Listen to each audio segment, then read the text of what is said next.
علیکم، ابرار رشید آپ کی خدمت میں ایک مرتبہ پھر حاضر ہے، اور آپ سے درخواست ہے کہ اگر ابھی تک آپ نے اس چینل کو سبسکرائب نہیں کیا تو اسے سبسکرائب کر لیجئے، جو بیل آئیکن یا گھنٹی کا بٹن ہے اس کو ضرور پریس کیجئے گا تاکہ ویڈیو کا نوٹیفیکیشن جلد از جلد اور بر وقت آپ تک پہنچ سکے۔ آپ کا شکریہ۔ میں ایک آرٹیکل پڑھ رہا تھا گزشتہ روز، اور پھر ایک انٹرویو دیکھا میں نے سابق director general I S I general retired Asad Durrani کا، اور آرٹیکل بھی کافی زیادہ اس نے متاثر کیا مجھے، اور بڑا ریلیونٹ قسم کا آرٹیکل تھا۔ اور یہی وجہ ہے کہ آج کا جو تھم نیل ہے وہ میں نے انگریزی میں لکھا ہے، اور مجھے معلوم ہے، یقین ہے کہ بہت سے میجارٹی جو میرے جو فالوورز ہیں، لسنرز ہیں، ویورز ہیں، وہ انگریزی زبان سمجھتے ہیں، کم از کم ٹائٹل ضرور سمجھ پائیں گے۔ وہ یہ ہے کہ پروگرامڈ ٹو فیل یا پروگرامڈ ٹو بی فیلڈ، یعنی کوئی ایسا منصوبہ آپ بنائیں جس کے بارے میں یہ طے ہے کہ اس منصوبے نے فیل ہونا ہے۔ اور وہ منصوبے کے حوالے سے آپ کو پتہ ہے کہ پاک فوج بدقسمتی سے اس طرح کے منصوبے بناتی رہی ہے کہ اپنے من پسند سیاستدانوں کو اپنی نرسری میں ان کے پودے لگاتی رہی ہے، ان کی آبیاری کرتی رہی ہے، اور جب وہ پودے تناور درخت بنے تو پھر وہی پاک فوج ان کی چھاؤں سے محروم ہوتی گئی۔ یہ میرا اپنا تجزیہ ہے، اس طرح کی بات جنرل درانی نے نہیں کی، لیکن اس کا مفہوم یہی ہے کہ جب آپ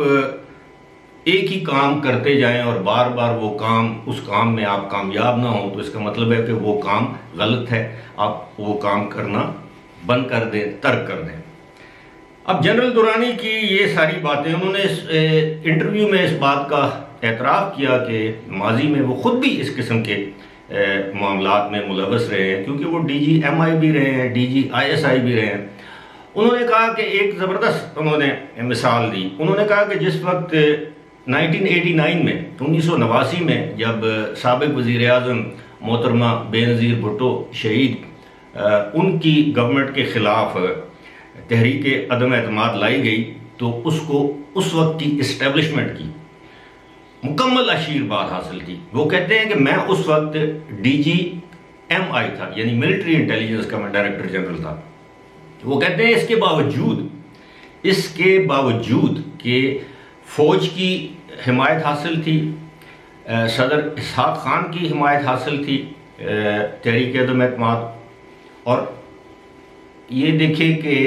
ستم ظریفی دیکھیے کہ وہ تحریک عدم اعتماد آج پیپلز پارٹی کے اتحادی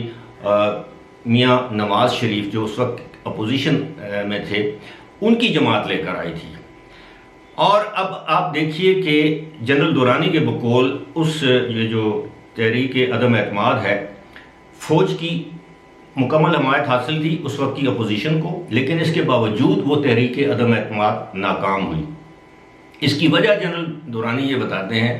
کہ وہ ایک سیاسی عمل تو ضرور تھا، فوج کی حمایت بھی حاصل تھی، لیکن پیپلز پارٹی کے جو ارکان قومی اسمبلی تھے وہ اپنی پارٹی کے ساتھ، اپنی لیڈرشپ کے ساتھ اتنے زیادہ کمیٹڈ تھے کہ وہ سوچ بھی نہیں سکتے تھے کہ وہ ذوالفقار علی بھٹو کے فلسفے یا محترمہ بے نظیر بھٹو کی جو قیادت ہے اس کے ساتھ وہ دغا کریں۔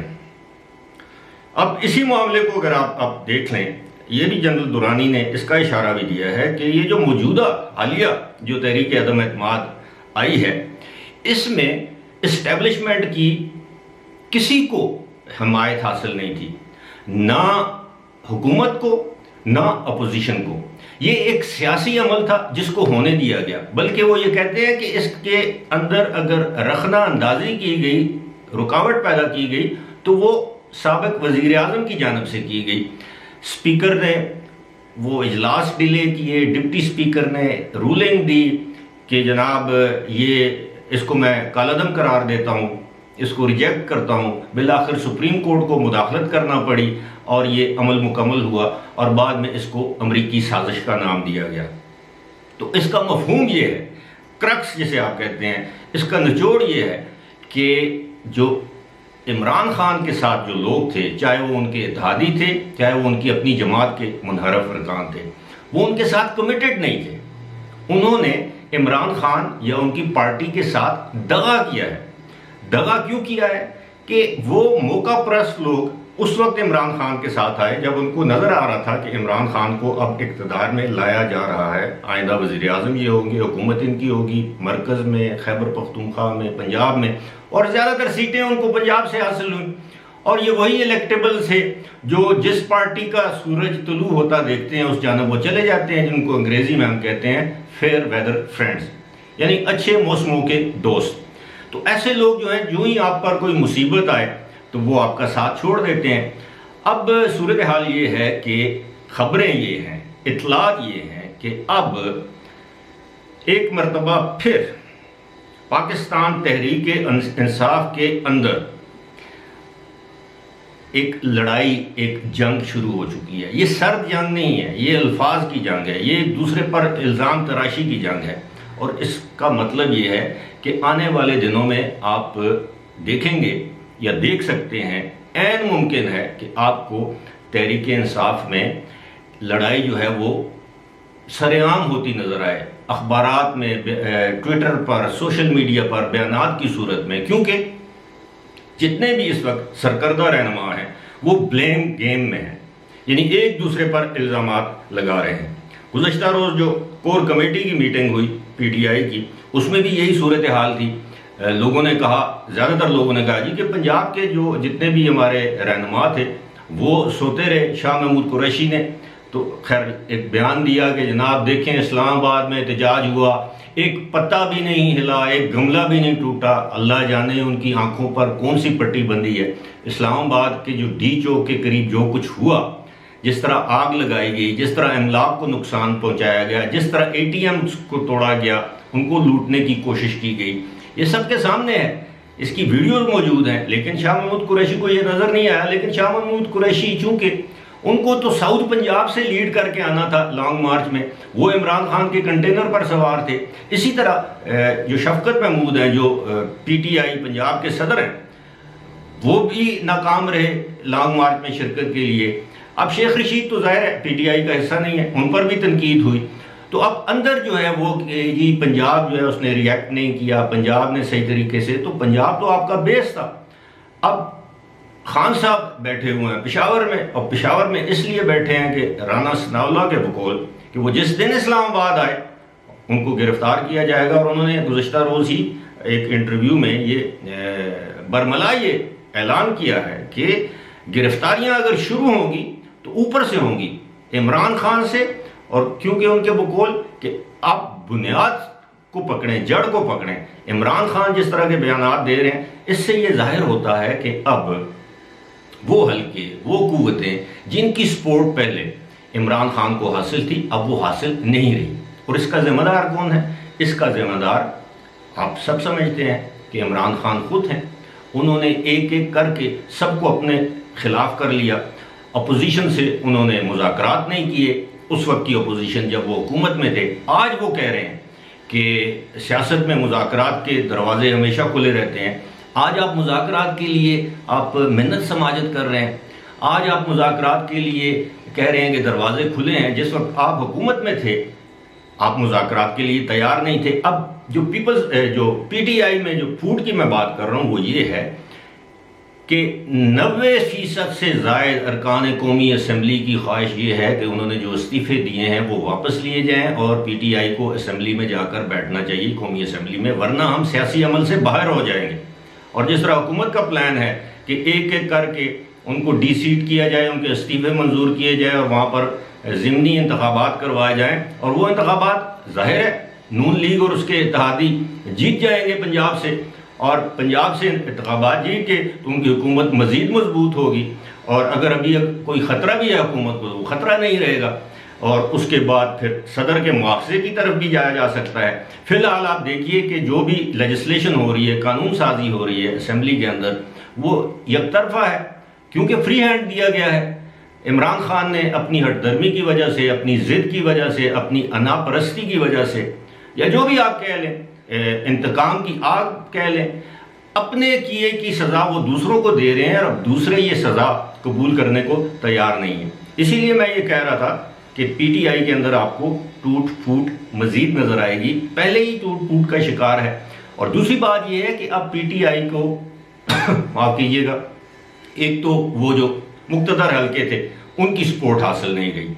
دوسری بات یہ ہے کہ پی ٹی آئی کو جو فائنینشلی جو سپورٹرز تھے، دو خاص طور پر میں نام لوں گا، جہانگیر ترین اور علیم خان، اب ان کی فائنینشل سپورٹ بھی حاصل نہیں ہے، کیونکہ آپ کو پتہ ہے کہ لانگ مارچ اور دھرنوں کے لیے بڑا سرمایہ چاہیے ہوتا ہے، کھانا، ٹرانسپورٹ، رہائش،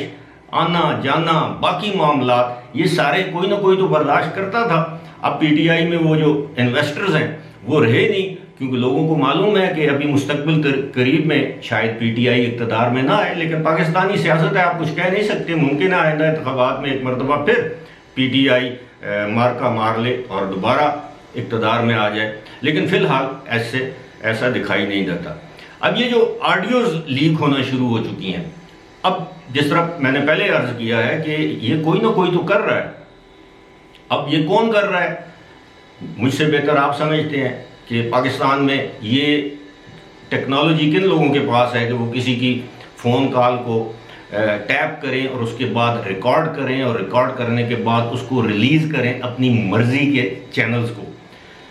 کوئی نہ کوئی تو ہے۔ اب ظاہر ہے جیو کے پاس، سما کے پاس یہ دو چینلز ہیں جن کے بارے میں یہ کہا جاتا ہے کہ یہ پرو گورنمنٹ ہیں اور اینٹی پی ٹی آئی ہیں، اس کی وجوہات الگ ہیں، لیکن ایک چینل علیم خان کا ہے، دوسرا میر شکیل الرحمان کا ہے، دونوں عمران خان کے زیر عتاب رہے ہیں، دونوں نیب کی حراست میں رہے ہیں عمران خان کے کہنے پر۔ تو اب ظاہر ہے یہ تو ایک فطری سی بات ہے، ان کو یہ آڈیو دی گئی، انہوں نے یہ آڈیو چلائی، اب یہ وائرل ہے، اور ابھی کہا یہ جا رہا ہے کہ اس طرح کی آڈیو ہی نہیں ویڈیوز بھی آئیں گی۔ اب جب آئیں گی ایک ایک کر کے تو ظاہر ہے جو پی ٹی آئی کا ہارڈ کور سپورٹر ہے، جو پی ٹی آئی کے حامی ہیں، جو عمران خان کے کلٹ ان کے سحر میں مبتلا ہیں، وہ تو کہیں گے یہ سب کچھ جعلی ہے، یہ خان کو بدنام کرنے کی سازش ہے، لیکن حقیقت تو یہی ہے کہ وہ پی ٹی آئی کے وہ لوگ جنہوں نے بہت سے خواب دیکھ رکھے تھے، جنہوں نے عمران خان کی ہر بات پہ یقین کیا اور بالآخر عمران خان نے ہر بات پر یو ٹرن لے کے ان کو مایوس کیا۔ ابھی یہی جو 6 دن والا جو معاملہ ہے، اب اس معاملے میں جو گزشتہ روز پھر انہوں نے پریس کانفرنس میں یہ کہہ دیا کہ جناب ابھی ہم فیصلہ کریں گے 6 دن کے بعد کیا کرنا ہے، میں سپریم کورٹ میں جاؤں گا۔ اب سپریم کورٹ آپ کو یہ اجازت تو نہیں دے سکتی کہ آپ ڈی چوک میں آئیں اور وہاں پر دھرنا دیں۔ سپریم کورٹ تو پہلے ہی فیصلہ موجود ہے کہ ڈی چوک یا ریڈ زون میں کسی کو دھرنے یا جلسے جلوس کی اجازت نہیں دی جا سکتی۔ ایک ڈیزگنیٹڈ جگہ آپ کو فراہم کی گئی، آپ وہاں پر آئیں، پرامن احتجاج کریں، جتنے دن مرضی ہے کریں، لیکن اگر آپ ڈی چوک جانا چاہیں گے تو اس کے لیے فی الحال مطلوبہ سہولت میسر نہیں ہے۔ یہ ساری چیزیں جو ہیں وہ کیا ڈپیکٹ کرتی ہیں؟ یہ ڈپیکٹ یہ کرتی ہیں کہ صورتحال کہ پاکستان کی تاریخ ہمیں بتاتی ہے کہ کسی وزیر اعظم کو کسی بھی وجہ سے فارغ کیا گیا ہے یا وہ فارغ ہوا ہے تو وقتی طور پر 4-5 سال کے لیے اس کو اقتدار سے باہر رکھا جاتا ہے، اس کو ایز اے ایسٹ سائڈ پہ ضرور رکھا جاتا ہے کہ پھر کل کو جب ضرورت پڑے تو اس کو استعمال کیا جائے، لیکن فی الحال عمران خان کا جو سیاسی مستقبل ہے وہ کافی تاریک دکھائی دیتا ہے۔ اسی کے ساتھ مجھے دیجیے اجازت، خدا حافظ۔